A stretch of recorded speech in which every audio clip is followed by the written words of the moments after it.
Hey everyone, so someone has knocked on our door and stepped across the threshold as a house guest on the podcast. He's crossing from the normal world into our haunted house. Welcome to the Looks Creepy Cool podcast, part of Haunted House FearFest. I'm your host of the Looks Creepy Cool podcast and your owner of Haunted House FearFest, Renee, and I'm here with Vitalii Revchuk. Did I pronounce the name right, Vitalii? He is the publisher of TICTAC 12 O'Clock, which is in the Looks Creepy Cool showcase of Haunted House FearFest, and co-founder of Two Cake Studios. Together, we'll wander room by room through the haunted house and uncover what makes this game so creepy cool. So let's step inside. Hi, Vitalii. How are you? Hello, Renee. Thank you for introduction. Yeah. I'm creepy cool. Yeah. Since I'm in your house, I'm a bit cautious about making steps left and right because it's a haunted house. So it's been an honor to participate and be your guest. And hello, awesome. Everybody who are watching us. Let's make our trip through the house, and I will do my best not to be so scared and not too scary. Well, that's the whole point. So just that's the whole thing. And everyone knows this is a rebrand, and Vitalii is the first guest. So I'm nervous too of the rebrand of the podcast. This is a virtual haunted house. So I'm super excited. So at first, guys, we're going to start off in the creepy kitchen. And so everyone knows what's in the creepy kitchen. It's basically my house guest is sharing what they're creating and, their secret recipe or fear of ingredient, which helped them create this cool game. So, but first off, actually, I want to share the game. I'm going to share a trailer of the game so everyone can see. So I'm going to share my screen. And just so you know, so Vitalii, so this is going to be on Steam. We have a Steam page. So this is my very first time with me and my team, new team. And so it's been a journey getting everything approved and all the games and stuff like that. So they won't let us publish the page until the day before the festival starts, which is October 6th, and I can only have it up for 2 weeks. But the full festival is for a month. So hopefully things change. If you have any tips, maybe during or after the show, I'm all ears because it's been a journey getting approval. Yeah. I can make short intro that, we are on Steam. You can find us by our name, TICTAC 12 O'Clock. We are planning, and you can find our pages on any other console platform. I mean Xbox, Nintendo Switch, and PlayStation. On Nintendo Switch and on Steam, you can play demo. Feel free to play it. Let us know in comments, write in Reddit, send us messages, whatever. We have Discourse. We always open for critics, for some suggestions. The game right now is on 99% readiness, so it's not something we are going to build years and years, and let's just talk with audience. We are from 2021 and the game is almost ready. It will be released early next year. How early it is a little bit difficult to determine right now, since we are indies and we are trying to find the room for us between some big guys. So this is our core for the publisher to find the right room and to make sure that the game is fully tested. But you will definitely see it next year, and you can play demo. It's the final demo one, and the game will be even more excited because it's definitely different things. So demo is not a part of the main game. It's a separate mini game in the same setting, with same characters, but it's you won't play it once again when you take the full game. Yeah, no, this is great. So I am going to show the trailer, a little bit of the game, so that people can see. So I'm going to share my screen. So Vitalii, you can see this. So this is our Steam page, and then your game. We're still adding more games. Cool. Yeah, we're still. Awesome, sorry, what was design. That? Awesome design. It's really cool.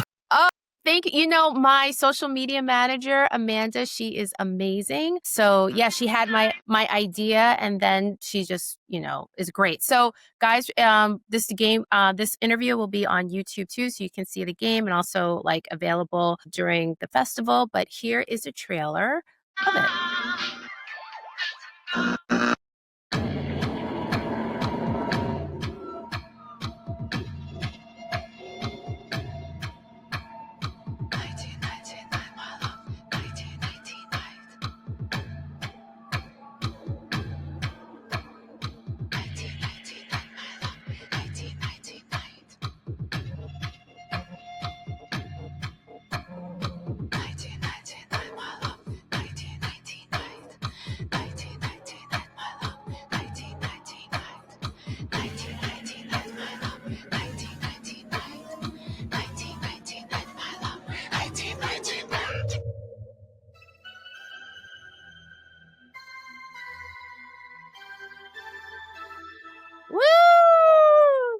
That was great. You know, I saw the trailer and I was like, oh my goodness, like this is amazing. I was like, the music and everything. So, how did you, let's just start out first. So, how did you get into like the game developer obviously is, and sorry if I'm mispronouncing his name, Armag?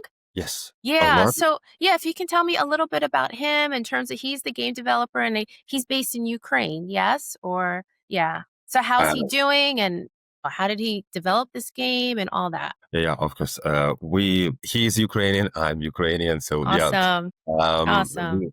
we are publishers. We are Mm, pretty young publishers, and right now we are trying to support mostly Ukrainian developer because yeah. in such tough times, Yeah. it's really difficult for them to Yeah. keep the path of game development and make it happen. I mean, like release and come to, especially if we are talking about wide range of consoles. So that's why we are supporting them in the first year. Even like we understand it that we are taking risk, but we know that Mm, all guys all over the world, they're afraid of taking risks. We are not. mm, Right now, 100% of our guys, they are Ukrainian or partly Ukrainian companies. Armag, he is a solo developer, so his name is Valery. He has his own website and it is always up to date. You can find all the links to YouTube channel, to Steam, to his like social media, mm. especially Twitter. He's pretty active there. Okay. So yeah, put in comments if you have something in mind to ask him. Yeah. And we'll send me the links and I'll be sure to share it Yeah, in the description. So that's, yeah, I wow, will that's great. just after our podcast session. Cool. So yeah, this is his first game, and Mm, it was developed since 2021, of course. Like, and it would be one of the maybe answers about if you are like being scared of something. There yeah. was the thing that changed significantly for I cared about darkness. After that time, I stopped being scared by darkness. The whole your world is going upside down, and this was the case with Valery. And this was a hard stop for the game, for the production. It was the Mm, time for some procrastination, figuring out like your place, your purpose, like a lot of things going. I was in the same boots as he, so mm, we were like out of yeah. the room for some time, and usually it's 1 year when you're like doing things on like a habit, but you're Yeah. not thinking properly about like you're not striving to do Yeah. Well, anything big.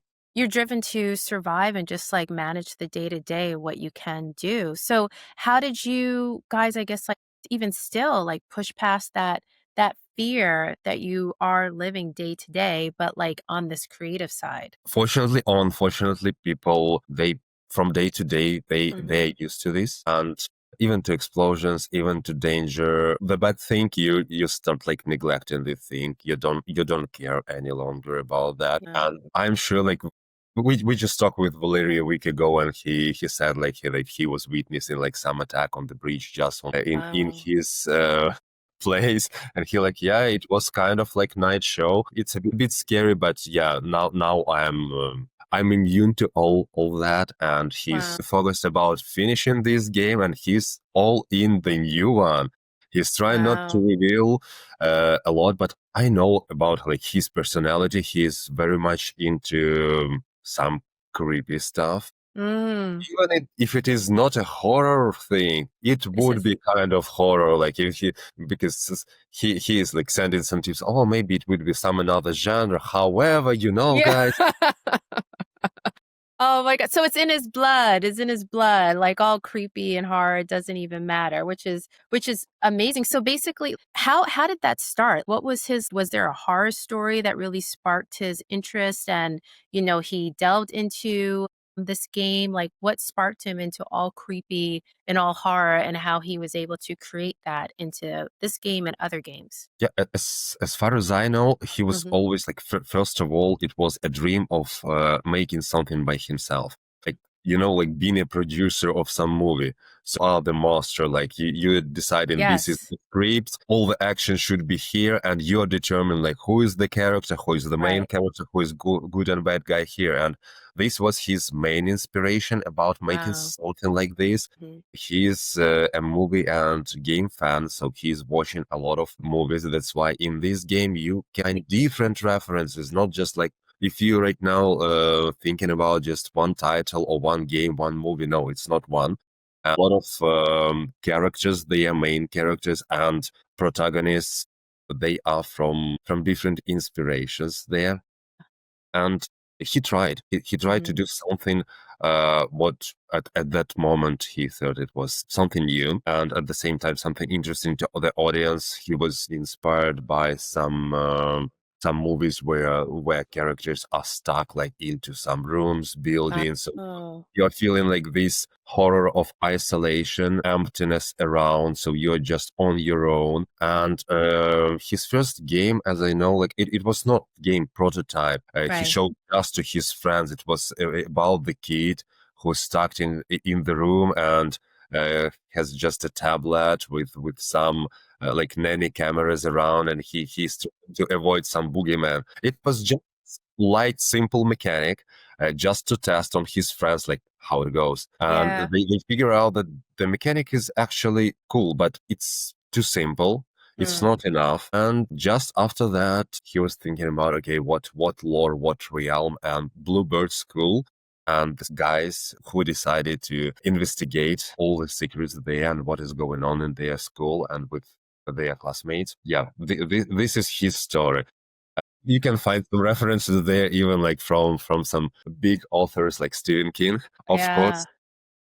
Wow. Well, that I mean, that's cool. It's basically his library of shadows. And I like what you said when he is the monster and he's creating basically his little, not little, but his big world, which is amazing. Stories shaped who he is and what he likes and everything else. So and how he was inspired by the project and everything else. But were there moments in that process like where he did feel stuck? Like I know you guys are dealing with a lot right now. I can't even imagine. But like are there times where once he got going, he did feel stuck? Maybe he doubted himself. How did you guys meet? And are there elements where he did feel stuck and how does he push forward? Yeah, motivation, depression, Mm, apathy, everyone goes through this, no matter like what your life is currently, because I think any long-term projects you feel this like different levels. mm, Only some young people who like just dreaming about the game or movie, they're thinking like, oh, I will be always motivated, like always in fire, like going somewhere up. But no, it doesn't work like this. mm, We've talked with Armag about that, and yeah. he explained like all these symptoms that he felt, and he said to me that, like, if you're indie developer and you experiencing such symptoms that you are stuck in, you're not sure, like, and even some thoughts about maybe cut all this, like just break in apart and start something new. So his message was, okay, just try to make some small distraction. Make something simple, model something fun for yourself, write few lines for some dialogue. Maybe this dialogue could be an inspiration for some big storyline in your game, in your future game, but you need something else. Design new UI, try to look on the same thing, but from the different angle. Right. You shouldn't work like always on your dream game. Right now your state is about making some fun. Just Mm, like, you're indie developer, you're not using toys or you don't play games, you're always creative. So be creative, make something fun, something simple, show it to your friends, family, whoever else around, and one day, one time, you will recognize that, yeah, I'm recovered. I'm ready wow. to sit back in my seat and be that producer who will do the project till then. Wow. Well, I mean, that's great. So I'm curious in Ukraine. So I don't know if I'm sorry that I don't know, but anyway, I'm just being honest. Do you guys, I know, I wouldn't say it's a lot better, but for what I see on the news, you guys, are fighting strong and you're still going about your day to day. Do you have game centers or rooms there that you go to play different games? Because in America, we have like game centers that you can go and obviously in your own home, but do you guys have things like that or? I think we used to have some game centers. Mm, Right now it was not so popular, not just because of war. It's not so popular. There are some big ones where you can have some like competitions, like Wow. Counter-Strike, or like I mean like some big popular usually shooting games, Yeah. MMORPG things. Right. Mostly people play from their places, from home. And right now it's so during the day Hmm. mostly it is I can't say safe because there is no place you're 100% safe. So the mostly danger is coming at night. Oh, Yeah, this is how enemy is making. Like if you want to make a terror, you're making this in the night time because wow. people can't sleep, people nervous, people angry. First of all, they are blaming all people around. So this is also like big tool of war, how to make like people to fight each other, because Mm. you're living in your cities not with your enemy but with people around. And when you're always like angry and sleepy, you will mess up for sure, and make more mistakes, and blame all people around, and of course like your government. So yeah, this is the thing.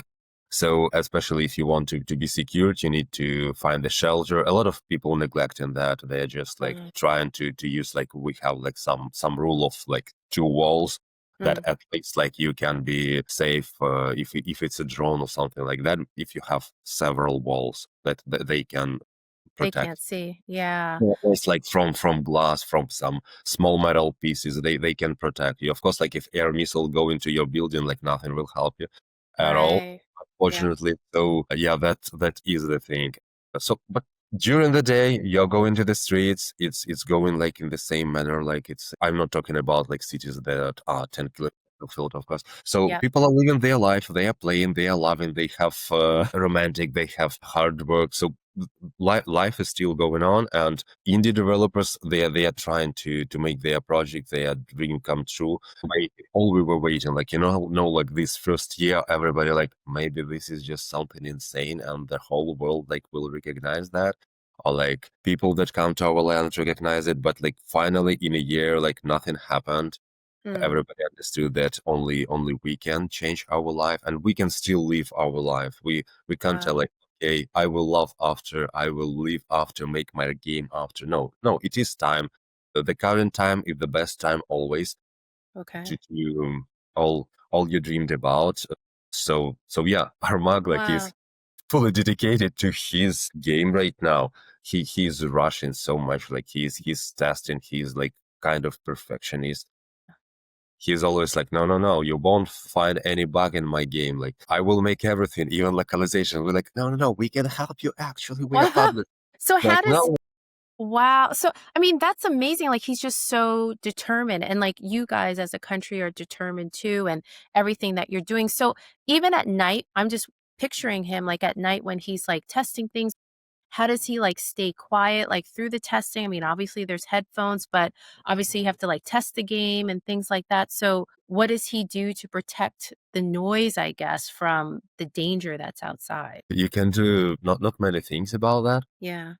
But yeah, you're just sitting in headphones, and that's all, because like alarm you can hear like nearly every night, Hmm. especially in his city. So yeah, Wow. Wow. unfortunately, no instruction how to avoid this.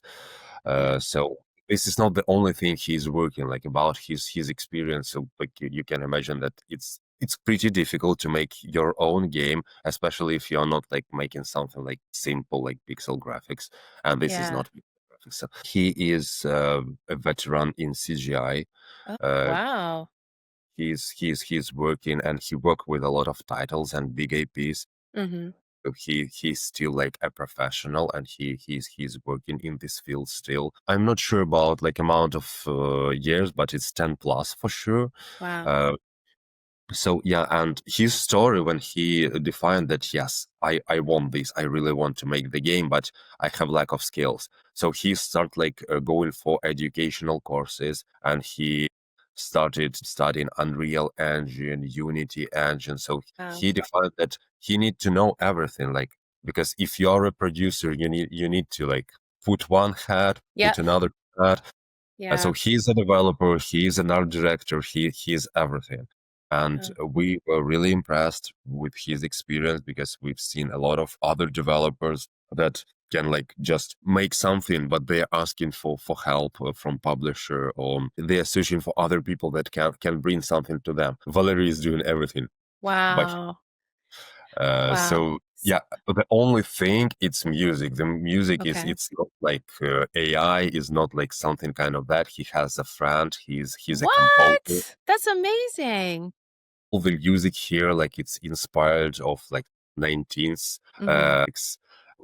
Well, This is all you've heard in the trailer, and everything in the game. A lot of ambient music. It's wow. all like Well, I would no, that's great. So that there just for the game. no, that's great. And this is reminding me this is bringing me to our segment, The Basement Brief, where we reveal industry secrets or lessons. And so I would love to have his friend on the podcast. I mean, I also interview like music composers too and everything else, but you as a co-founder of Two Cake Studios, what are some industry secrets that you can share, especially, being in Ukraine? Are you finding it difficult to get into any festivals or things like that? Or what have been some of the challenges for you and also Two Cake Studios? Like, what are some secrets that you can share with the audience that will help people? First of all, I will reveal that I'm not in Ukraine right now. Okay. For some long time, I'm not here. Okay. I'm in Canada. That's why like we Oh, were in time zone, I think, right now. oh, okay. Yeah, 12:50 p.m. yeah. Well, That's yeah. why I feel myself that I have like more tools and more freedom to help guys. Mm-hmm. And I'm in game development also like 10 plus years, and I work with different IPs, big ones, triple A's, indies.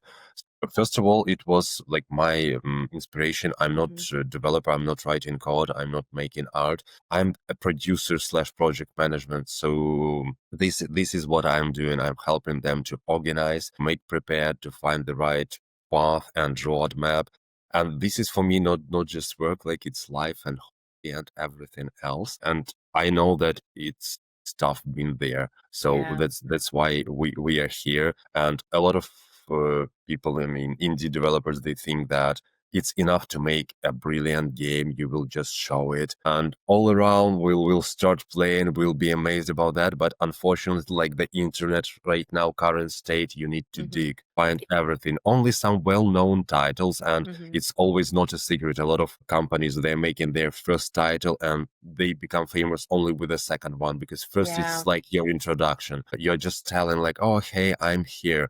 So Mm-hmm. we are from publisher side. We are doing all our best and building the roadmap. So this first title won't just go for nothing. And all like Steam things, a lot of rules and algorithms. Nobody sure 100% how it is working, and there is no book where you can read it. Yeah, there And isn't. a lot of people like, okay, I will teach you everything, but they're teaching something that is like 7 years old. It's Yeah. not up to dated, and they're telling some crap to guys. We are trying to to show that we are here. And even like I'm coming to some indie conferences, I'm spending a lot of time talking with indie developers just for free. Like I'm consulting, not even talking about our interests or we will cooperate, sign any contracts. No, we are trying to help, because a lot of games, they are going very bad when people applying on Steam, and just in few months they are passing playtest, demo, Steam Next Fest, and after that, thinking, okay, what is next? And I'm trying to be always honest and transparent and telling that unfortunately there is nothing we can do.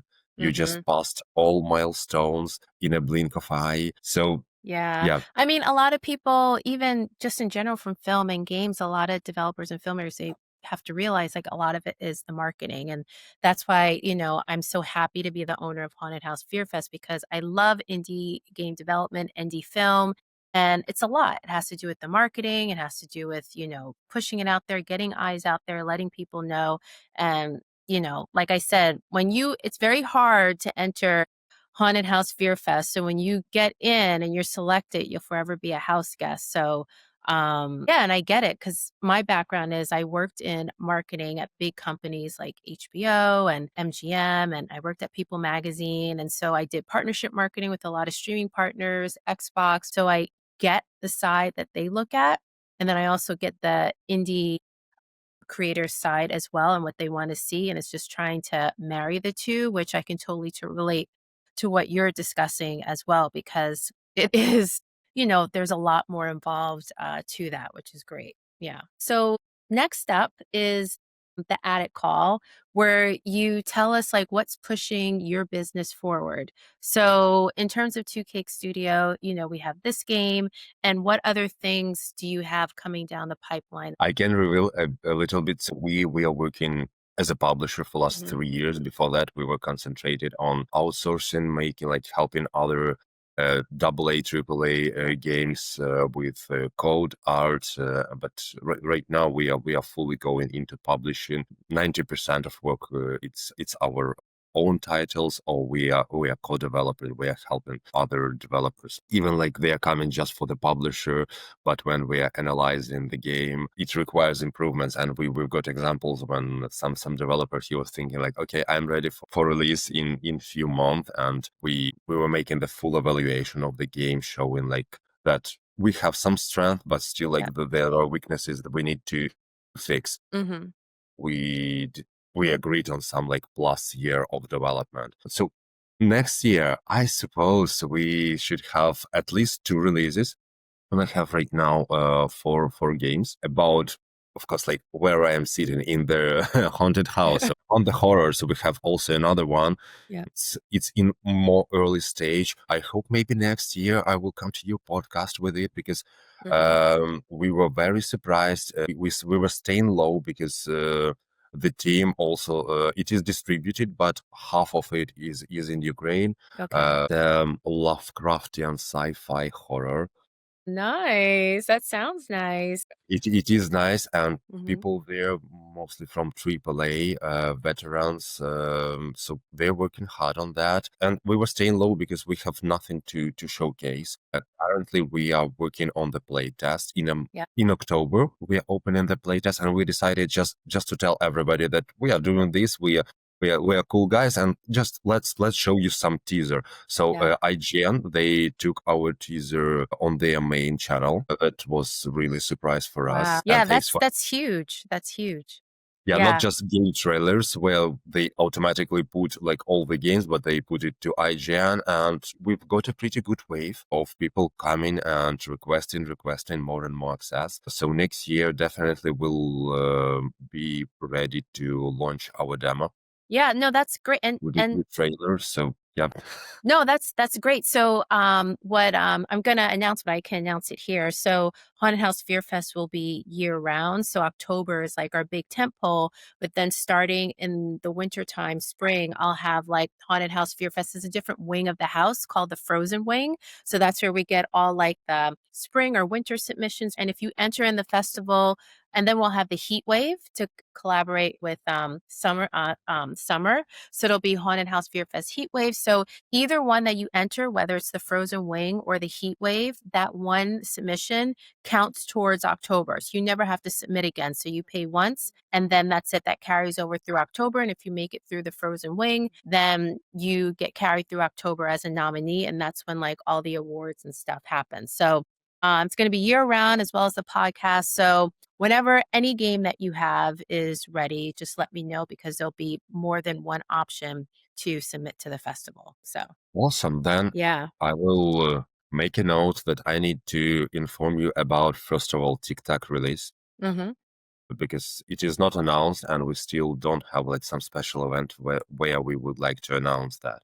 So yeah, we can talk about that. And of course updates for our second title, Delusion Out of Space. Yeah, wow, I love the title. Yeah, wow. I will provide you everything. I mean, like trailers, Steam page. This should be cool one. Yeah, no, this is great. So before I get to our last question, which is the final room, I want to talk with the secret passage. So basically the secret passage, guys, is anything that happens behind the scenes, anything cool or unique moments. So for you, anything fun that happened behind the scenes that it's really cool to talk about, or creepy?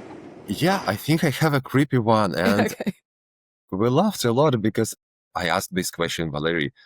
When he explained me the situation, I was laughing because I was just in the same situation. And this is the situation with the game. So when you're sitting early, or not early, but it is night. Most of the time when you're testing, it is night, because it's perfect period when you don't need your brains on 100%. Mm. You finished with some extra complicated work, and now you're just testing. You need to verify that this is done, this is done, this is working Right. properly. Right.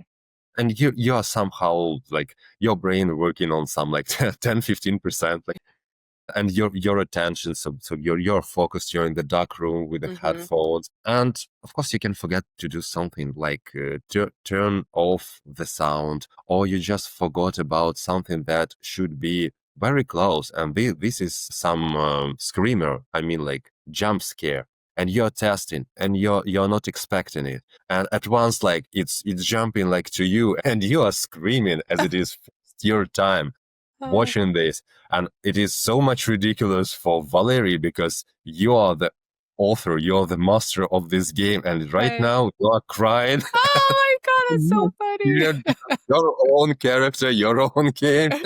Oh man. Same Wow. was with Then me. that's good. That's good. That's a good game. That's good. Yeah, I asked him like next time, like when you decide to test, just turn on your camera. Yeah. Yeah, that would have been great. Yeah, that would have been great to document. Okay, so good. I'm glad you reminded him of that. Yeah, so this was the most creepy and funny thing, and really, I'm not so much into horror games. I mean, like, have not that immune. Some really creepy games. I need something like something additional to go through them. So it's really hard for me to test this because a lot of creepy and scary moments. But still, like I want to see. I don't know like the end of scenario. I know it like from Valerie, but I don't know the short story. I want to have the long one.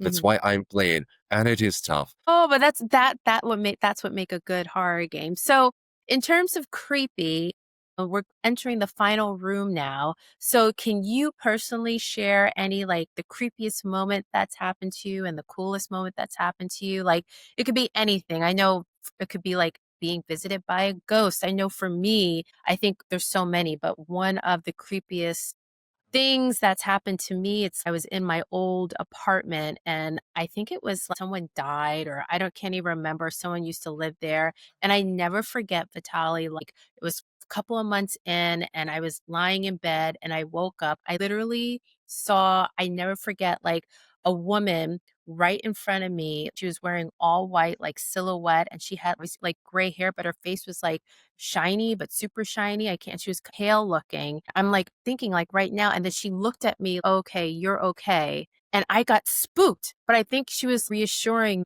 I'm okay to live here because she used to live here. It was creepy. And yeah, so that's like one of the creepiest thing. And the coolest thing is like owning this horror festival and this podcast. So anything similar that experience with you? It's hard to tell because first of all, I will answer like Valerie does. That the most terrifying moment like he ever like lived through from the beginning. It's the beginning of the war in Ukraine, unfortunately. This day just split like before and after, and everything seems scary before lost its meaning. Because before that, a lot of people, and me included, because I witnessed the start of all these things. A lot of other things are more scary than host and everything else. That's why for us we can't go back, because before that I've got maybe more phobias. Now I don't have it. Maybe it's they have too many of them to go to some like extreme places just to recognize that no, you need to fear and other things. However, like it's not helping you with being immune to some loud voices, loud sounds, some explosions, some dark places. That's why horror will be always a part of your life, of our life. Wow. And maybe this is why we are fans of this genre or of all this setting.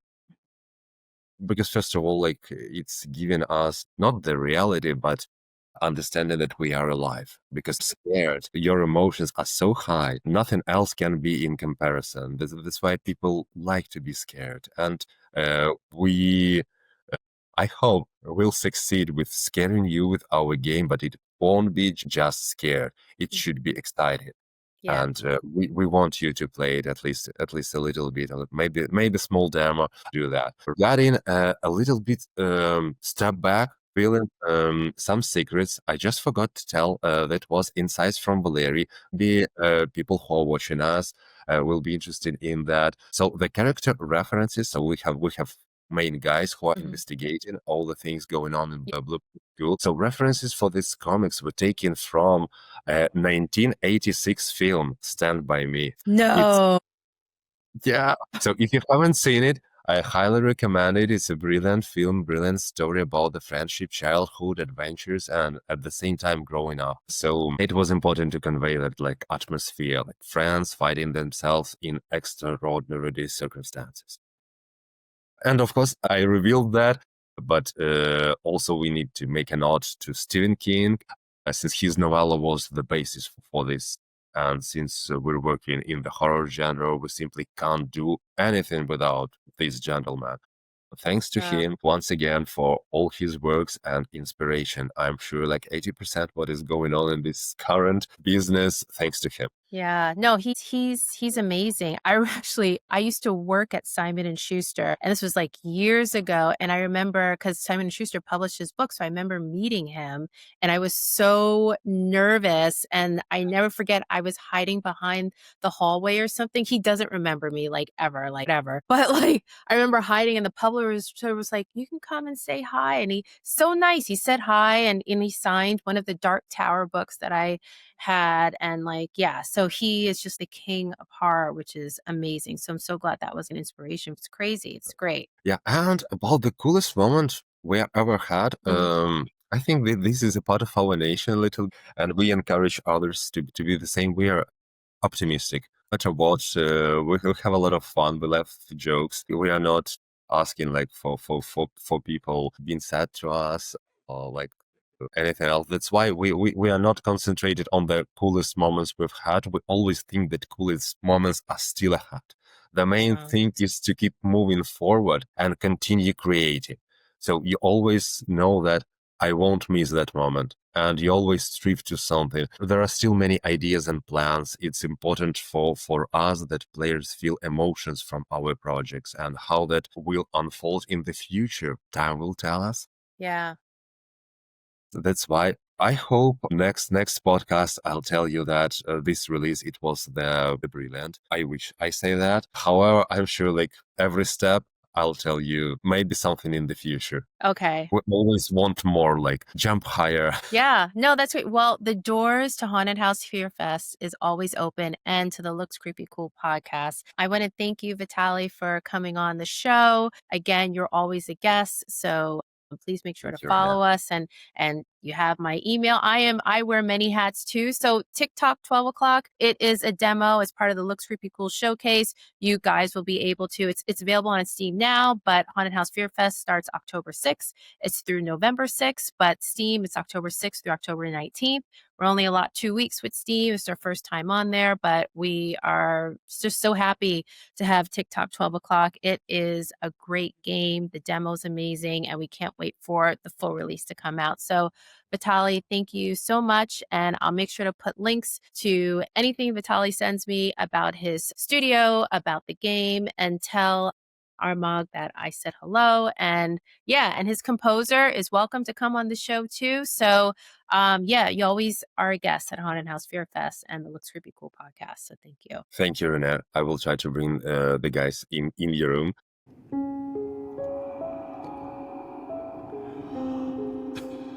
Want more chills and chatter? We're streaming on all podcast platforms.